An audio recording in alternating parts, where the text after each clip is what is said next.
Hi, Neil Rice with Startup University, and in this video, let's talk about how much cash you should have on hand before you start your new business. The reality is most businesses that fail don't fail because they don't have a good idea or that they wouldn't have been viable. They often fail because they simply ran out of cash, and I don't want that to happen to you. Now, how much cash should you have?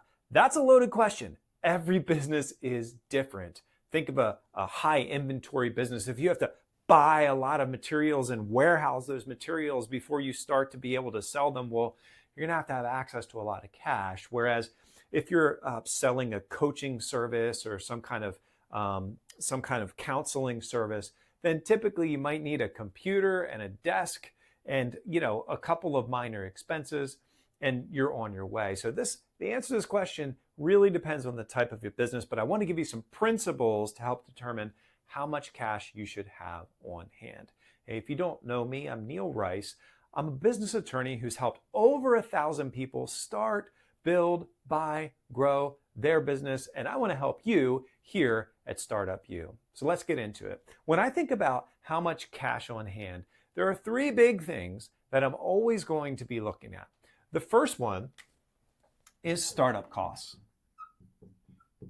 Now, these are the costs that we can pretty easily identify and that we can, with a little research, understand how much they're going to be.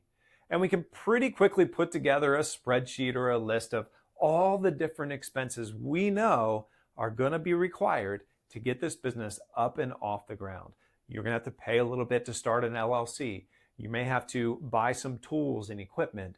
Maybe you're going to have to secure an office space, maybe some office furniture. Whatever it might be, these are the things that you know and can clearly see and project that you're going to have in place before you're able to really get your business going. So make sure you do your due diligence, create that nice strong list of all those costs. Go ahead and do your research to identify how much that startup cost is going to be for you and your business. Now, number two, I want you to have personal cash on hand. This is a big one. So for me, I always suggest a very, very minimum of 3 months personal cash. I'd like to see you more like 6 months before you even think about leaving a job or substantially pulling back hours so that you can dive into this new business. The reason I say that is because many businesses have closed before they ever really had a chance to get going, because the owner hoped and wished that as soon as they opened their doors, revenue would be coming in, and they ran out of money to pay their personal bills. And so they had to close down the business and go get a job. Hey, I don't want that to happen to you. Make sure you've socked away cash that covers your personal expenses for at least 3, I'd like to see closer to 6 months before you dive into your new business. Now, let me explain to you the third consideration. It kind of goes along with number 2, but I want to flesh it out a little bit more deeply because this is really important. And that has to do with how much business runway you're going to need. So, reasonably, how much time does your business need to really get some momentum and traction? When I started my first law firm a long time ago now, I left a perfectly good lawyer job at a perfectly good law firm with a perfectly good trajectory forward towards partnership at that law firm and so forth. But I had this idea in me that I wanted to start and build my own business, my own law firm.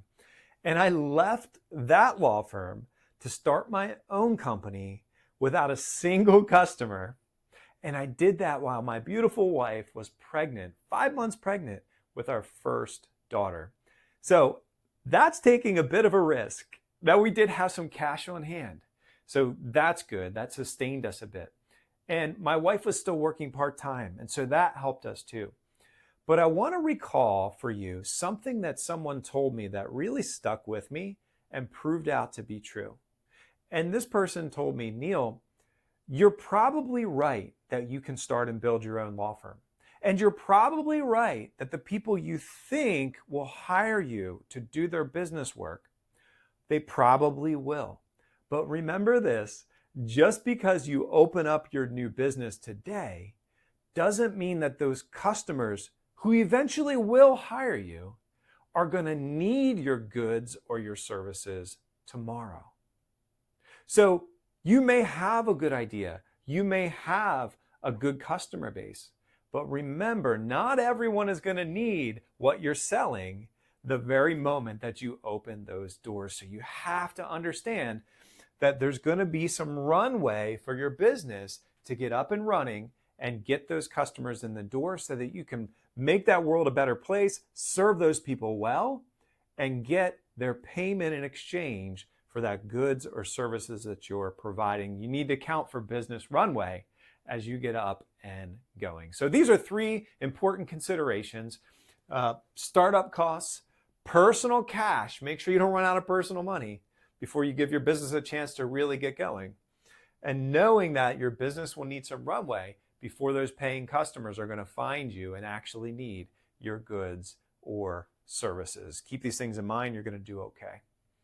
Hey, has this been helpful? I hope so. And if so, I'd love for you to check out my course, Startup University, where I help take you from timidity and uncertainty to confident, bold action with your business. Check out the link in the description below where you can sign up for a free consult with me personally. I'm happy to hear from you. What's your biggest question or concern around starting your new business? You and I will talk it out together. Remember this, there is life-changing power in a good business. You've got this. I'm right here with you. Let's go.